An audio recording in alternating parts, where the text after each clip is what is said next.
Jeudi 3 juin, il est à peine 21 h quand un groupe se crée devant le commissariat du LSPD. En son centre, M. Koikabe Nelson, ancien candidat à la gouvernance de Los Santos, une oreille en moins, mutilé très certainement il y a peu. Il est accompagné d'Evan Scott, ancien proche de M. Lemar Tyson, assassiné il y a plusieurs jours. Une fois les membres du LSPD de Weasel News arrivés, M. Koikabe prend la parole afin de faire une révélation des plus glaçantes. Moi, Nelson Koikabe, aujourd'hui, c'est pour avouer un crime que j'ai commis récemment. Contre un frère que j'ai trahi. J'ai tué Tyson Lemar. T'as fait quoi aussi? Tu l'as pas que torturé? Tu l'as pas que Je l'ai torturé avant de le tuer. Putain. T'es prêt à faire quoi? Si j'avoue ce crime ici maintenant, c'est pour être sanctionné et purger ma peine. Interrogé par Weasel News, Evan Scott nous informe puis nous partage ses convictions. J'ai des informateurs dans la ville et il m'a informé que c'était lui. Je l'ai donc attrapé et il a avoué ses crimes devant moi. Il m'a avoué qu'il voulait payer et donc j'ai laissé la vie sauve. Est-ce que vous êtes à l'origine de son oreille coupée, monsieur? Je répondrai pas à ces accusations, mais peut-être. Ok. C'est bon pour moi. T'as des questions, Félix, éventuellement? Non, tout va bien, Merci dans la beaucoup, boîte. monsieur Merci Scott. beaucoup. Je tiens juste à dire que voilà, j'ai fait le boulot à la place de la police et que je tiens même pas à être récompensé. Je voulais juste dire que ils sont trop préoccupés à arrêter les gens dans les quartiers et qu'ils cherchaient même pas à attraper les vrais meurtriers. Voilà, c'est tout ce que j'ai à dire. Monsieur Scott et Monsieur Koikabe sont ensuite pris en cellule d'interrogatoire, mais ce dernier se voit ensuite pris en charge par les EMS afin de stabiliser son état. Moins d'une demi-heure plus tard, le criminel, apparemment armé, fait une prise d'otage à l'hôpital pour ensuite s'enfuir à bord d'un hélicoptère blanc. Un témoin nous raconte. Donc du coup, monsieur donc vous étiez là au moment de la prise d'otage de Nelson? Yeah, absolutely. J'étais en train de passer ma visite médicale et au moment où j'étais avec le monsieur, on était à la moitié de notre rendez-vous.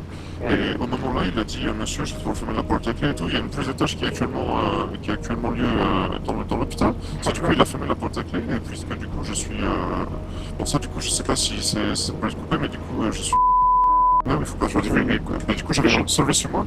Et je me suis permis de proposer mon aide pour voir si j'avais le couloir de sécurité. So, du coup, je suis déroulé la porte, je suis sorti. Deux policiers, du coup, de la nouvelle police là qui est récemment arrivée, m'ont pointé et m'ont dit monsieur, une prise d'otage actuellement, est-ce que vous pouvez sortir du bâtiment et tout. Je suis sorti du bâtiment, j'ai proposé mon aide. Il m'a dit de monter dans la voiture. Du coup, on est monté dans la voiture et j'étais à côté d'eux pendant leur recherche.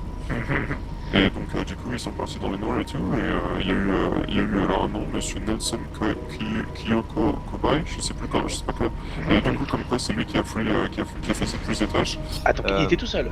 Il était tout seul, il est branché armé et il est. Donc il a été livré à la police, escorté, blessé, sans avoir été fouillé. Eh ben, écoutez, il faut bien croire qu'il n'a pas été fouillé. Mais je sais pas s'il y a un système de sécurité au niveau de l'OMS.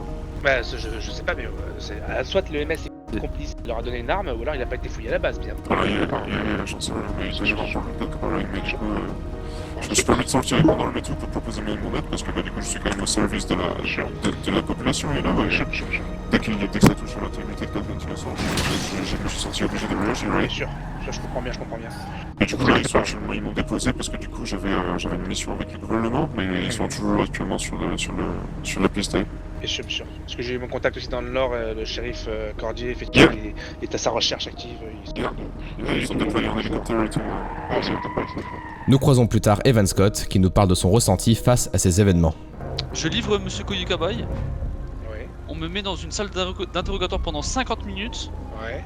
Pour me sortir à la fin et me dire que voilà, on vous soupçonne, on vous met un bracelet électronique. Et pendant ce temps-là, le vrai tueur est en fuite quoi. Et ils ont des moyens beaucoup plus de moyens que moi à retrouver ces mecs et moi je suis tout seul avec un collègue, on l'a retrouvé en 3 jours. Waouh. Avec un.